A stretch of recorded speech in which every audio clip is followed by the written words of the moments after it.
ঈদের চতুর্থ দিনেও রাজধানী ঢাকায় ফেরার চাপ কম।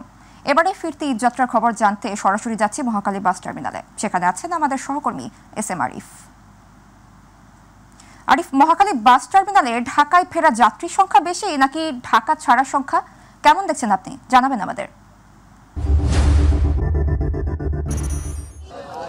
সাবরিনা, আপনি শুরুতে এই যে প্রশ্নটি করেছেন, যে আপনি যেটি বলেছেন যে আসলে ফেরার যে যাত্রী সেটির চাপটা একটু কম, এটা কম স্বাভাবিক, কারণ দীর্ঘ সময়ের এবার কিন্তু ছুটিটা প্রায় 9 দিনের কিন্তু ছুটি পেয়েছেন। আবার অনেকে কিন্তু একদিনের ছুটি নিয়ে সেটি 11 দিন করে নিয়েছেন। সে কারণে এবার আমরা দেখেছি যারা ঢাকা ছাড়ছিলেন, শুরু থেকে যারা ঢাকা ছাড়ছিলেন সেই যাত্রীরা কিন্তু বলছিলেন তারা স্বস্তিতে ঢাকা ছাড়ছিলেন, এবং সেভাবেই যারা আবার ফিরে আসছেন তারাও অনেকেই ফিরে আসতেছেন, তারাও বলছেন যে এবার কিন্তু যাত্রাটা স্বস্তি হয়েছে। এই স্বস্তির একটি কারণ যে দীর্ঘ সময়ের এই যে ছুটিটা, এই কারণে অনেকেই কিন্তু আসলে ভেঙে আসতেছেন, অনেকে আগে আসতেছেন, অনেকে কিছু পরে আসতেছে। আজকে ঈদের চতুর্থ দিন, এখনও কিন্তু 2 দিনের ছুটি বাকি, এখনও 2 দিনের ছুটি পাবেন তারা, শুক্র থেকে শনি 2 দিন ছুটি আছে।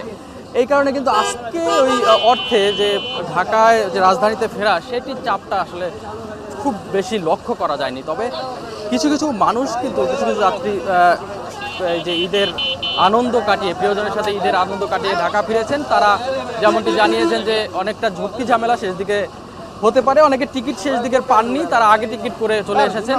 সাধারণ মানুষ তাদের গ্রামের বাড়িতে অনেকেই যাচ্ছেন। আমরা দেখেছি যে এই বাস টার্মিনালগুলোতে কিন্তু যারা গ্রামে যাওয়ার সেটি ভিড় আজকেও কিছুটা লক্ষ্য করেছি। তবে গতকালকে যেমনটি ছিল তার থেকে অনেকটাই কমে এসেছে। আর মাত্র 2 দিন ছুটি পাবেন, সে কারণে হয়তো আগেই গতকালকে বা কিংবা এর আগের দিন অনেকে মানুষ গিয়েছেন। আজকে খুব একটা বেশি যাত্রী যাচ্ছেন না, অনেকে যাচ্ছেন বেড়াতে।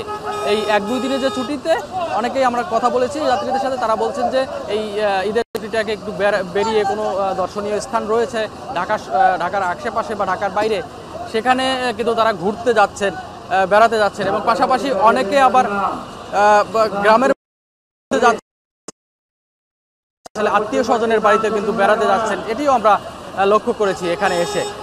তো এই আসলে আরেকটি বিষয় জানিয়ে রাখি, বাস টিকিট নিয়ে অনেকে একটু কথা বলেছেন যে বাসের যে টিকিটের ভাড়া সেটি আসলে অন্যান্য যে সাধারণ সময়ের তুলনায় কিছুটা বেশি, তবে স্বাচ্ছন্দ্যে যে যাতায়াত করতে পারছেন এই নিয়ে কিন্তু সবার মাঝে একটি সন্তুষ্টি রয়েছে। এই ছিল সর্বশেষ। আরিফ, আপনাকে ধন্যবাদ। মহাখালী বাস টার্মিনাল থেকে ঈদযাত্রার সর্বশেষ খবর জানাচ্ছিলেন আমাদের সহকর্মী আরিফ।